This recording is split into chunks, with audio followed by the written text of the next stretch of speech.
Welcome back. Kavitha suspension పై కాంగ్రెస్ స్పందించింది. కవితను పార్టీ నుంచి సస్పెండ్ చేయడం వారి వ్యక్తిగత వ్యవహారమని టీపీసీసీ చీఫ్ మహేష్ కుమార్ గౌడ్ అన్నారు. కేసీఆర్ కుటుంబం అవినీతిలో కూరుకుపోయిందన్నారు. కాళేశ్వరం విషయంలో అది రుజువైందన్నారు. కవితను కాంగ్రెస్ లో చేర్చుకునే ఉద్దేశం లేదన్నారు. పూర్తి సమాచారాన్ని మా కరెస్పాండెంట్ అజీం గాంధీ భవన్ నుంచి అందిస్తారు.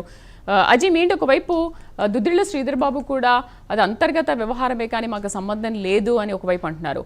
అంతకుముందు కూడా అంటే ఎప్పుడైతే కవిత లెటర్ విడుదల చేసిందో అంతకుముందు కూడా కాంగ్రెస్ బీజేపీ రెండు కూడా ఏంటంటే బీఆర్ఎస్ ఇదంతా ఆడుతున్న ఒక నాటకం అని మాట్లాడారు. అసలు ఏంటి కాంగ్రెస్ వర్షన్ ఏంటి, ఏమంటుంది కవిత సస్పెన్షన్ పైన?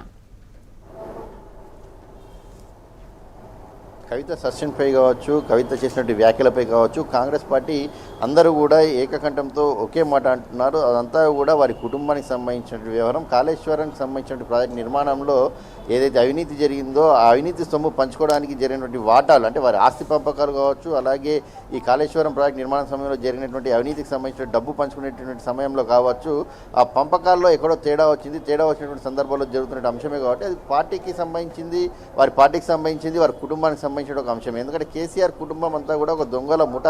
సో కేసీఆర్ కుటుంబం అంతా ఒకేటి కూడా, వాళ్ళంతా కలిసి కూడా ఒక డ్రామా కూడా ఆడుతున్నారని కూడా ఖచ్చితంగా మనం అనుమానించవచ్చు అని కూడా పీసీసీ అధ్యక్షుడు కూడా మాట్లాడారు. ఏదైతే కాళేశ్వరం కమిషన్ని నియమించాము, దాంట్లో వారు దోషులుగా తేల్చింది. హరీష్ రావు, కేసీఆర్ని బోన్లో నిలబెట్టాము, మా పని మేము చేసాము, ఇప్పుడు సిబిఐకి ఎంక్వైరీకి ఇచ్చాము. కవిత ఇప్పుడు ఏదైతే హరీష్ రావు, సంతోష్ రావులు దీనికి సంబంధించి వాళ్ళే పాత్రధారులని చెప్తున్నారు. ఖచ్చితంగా కాళేశ్వరం ప్రాజెక్ట్ నిర్మాణ సమయంలో తీసుకున్న కమిషన్లో కవిత కూడా పాత్రధారే, సూత్రధారే అని చెప్పి కూడా చాలా స్పష్టంగా వాళ్ళు కూడా ఏదైతే పీసీసీ అధ్యక్షుడు చాలా స్పష్టంగా చెప్పారు. సో అప్పుడే చెప్పుంటే అప్పుడే కేసీఆర్ దానిపై నిర్ణయం తీసుకున్నారు. కానీ ఏదైతే చీమకు అంటే ఏ చిన్న విషయం చెప్పాలన్నా కేసీఆర్కి తెలియదు, పార్టీలో ఏది జరగదు. సో ఈ అవినీతి కూడా కేసీఆర్ కనుసైగల్లోనే జరిగింది కాబట్టి హరీష్ రావు, కవిత అందరికీ తెలిసినటువంటి విషయమే. ఈ రోజు కవిత తన రాజకీయ ఉనికి కోసం, తన వాటాల కోసం ఇలా మాట్లాడుతుంది తప్ప అదంతా పార్టీకి సంబంధించిన వ్యవహారము, అది వాళ్ళ కుటుంబానికి సంబంధించిన వ్యవహారం తప్ప మేము దాంట్లో మాట్లాడాల్సినట్టు అవసరం లేదు.